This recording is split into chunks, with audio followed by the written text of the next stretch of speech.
नमस्कार। आज हम उत्सवच निरूपण की ही अन्य विधि पर्वतीय छायाकरण अथवा हिल शेडिंग के बारे में जानेंगे। पर्वतीय छायाकरण या फिर हिल शेडिंग को प्लास्टिक छायाकरण भी कहते हैं। जब हम उच्चवच का निरूपण करते हैं तो एक महत्वपूर्ण चित्रमय विधि का ही एक प्रकार है पर्वतीय छायाकरण। इसे प्लास्टिक छायाकरण भी कहते हैं, क्योंकि इस विधि से जो बनाया गया मानचित्र है वह किसी उच्चवच प्रतिरूप का ऊपर की ओर से लिया गया फोटोग्राफ सा प्रतीत होता है। यह जो चित्र है यह हिल शेडिंग है। इसके माध्यम से उच्चवच का निरूपण किया गया है। तो इसके बारे में जानते हैं कि इनमें जो गहरे भाग हैं और यह जो दिखाई दे रहे हैं हल्के गहरे भाग हैं, यहाँ पर गहरे भाग हैं, इनका क्या अर्थ है या फिर यह किस प्रकार का जो उच्चवच है प्रदर्शित कर रहे हैं, इन सब के बारे में जानेंगे।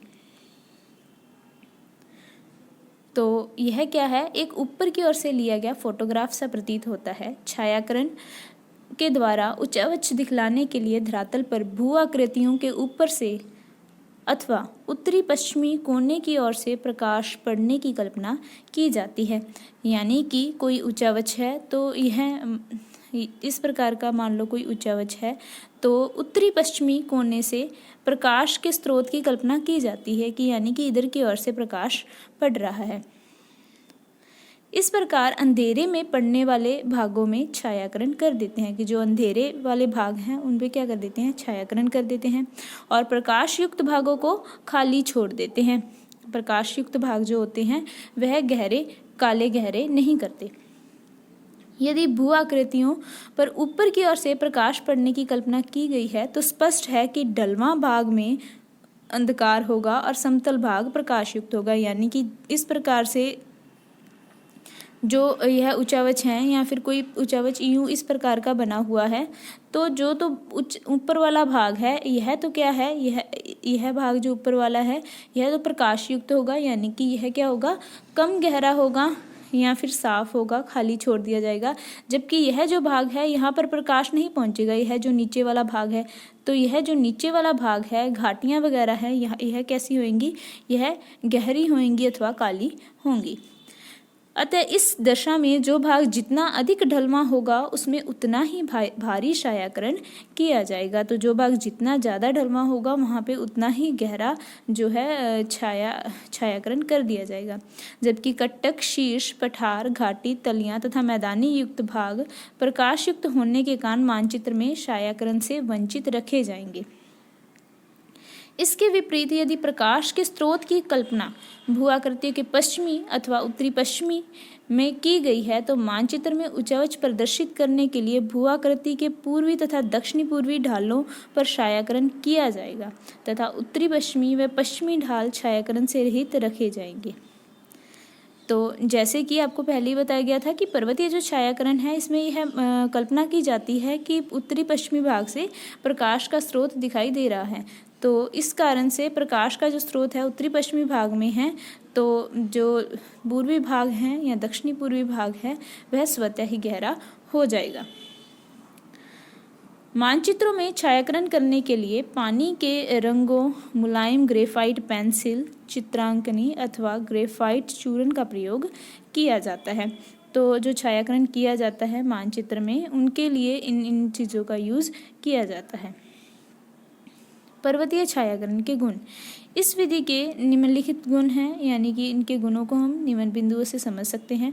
पर्वतीय छायाकरण के द्वारा किसी क्षेत्र के उच्चवच संबंधी सामान्य लक्षणों को स्पष्ट किया जा सकता है कि जो सामान्य लक्षण होते हैं यानी कि जैसे घाटियाँ हैं, पठारी भाग हैं, उन सभी को हम स्पष्ट कर सकते हैं। यह विधि छोटी मापनी पर बने हुए उच्चवच को प्रदर्शित करने के लिए विशेष रूप से उपयोगी होती है। तो यह क्या है, छोटी मापनी पर जो मानचित्र बनता है उनके लिए यह विशेष रूप से उपयोगी होती है। पर्वतीय प्रदेशों में उच्चावच को इस विधि के द्वारा प्रभावशाली ढंग से दिखाया जा सकता है। तो यह जो है, जैसे कि हमने हेस्यूर सिस्टम किया था, तो वह अधिकतर किसके लिए उपयोगी थी? वह समतल भागों के लिए थी। तो यह जो हिल शेडिंग मेथड है, यह किसके लिए है? पर्वतीय प्रदेशों में उच्चावच को दिखलाने के लिए यह विधि बहुत उपयोगी है। सांस्कृतिक एवं आर्थिक तथ्यों को उच्चावच की पृष्ठभूमि में प्रदर्शित करने के लिए मानचित्र में उच्चावच प्रदर्शित करने की अन्य विधियों की तुलना पर्वतीय छायाकरण विधि अधिक उपयुक्त सिद्ध होती है। किनके लिए? सांस्कृतिक और आर्थिक तथ्यों को, आर्थिक तथ्यों के जो उच्चावच हैं उनके लिए ये क्या है? अधिक उपयोगी है। अब बात करते हैं इस विधि के दोष के बारे में। इस विधि के द्वारा मानचित्र में उच्चावच प्रदर्शित करने में लगभग वे सभी दोष विद्यमान रहते हैं जो कि हेस्यूर मानचित्र में रहते हैं। जैसे कि हेस्यूर रेखाओं की तरह पर्वतीय छायाकरण से मानचित्र में प्रदर्शित भू आकृतियों की समुद्र तल से ऊंचाई का पता नहीं चल पाता। तो यह महत्वपूर्ण दोष है हेस्यूर प्रणाली का भी और पर्वतीय छायाकरण का भी। इस मानचित्र में ढाल की मात्रा का भी सही अनुमान नहीं लग पाता, यानी कि ढाल तीव्र है, मंद है, इतना तो पता चल जाता है, लेकिन यह अनुमान नहीं लगा सकते कि कितना अधिक तीव्र है, और यानी कि आंकड़ों में उसका जो है ज्ञान नहीं हो पाता। पर्वतीय छायाकरण के द्वारा उच्चावच दिखलाने वाले मानचित्र से यह निश्चित करना कठिन होता है कि धरातल पर कौन सा भाग नीचा है और कौन सा भाग ऊंचा है। अतः इन मानचित्रों में घाटी व पर्वत सकंद एवं पठार व मैदान में भेद स्थापित करना कठिन हो जाता है। तो यह जो इसका मुख्य दोष है वह हम इस चित्र के माध्यम से भी समझ सकते हैं, जो आपको पहले दिखाया गया था मानचित्र पर्वतीय छायाकरण का।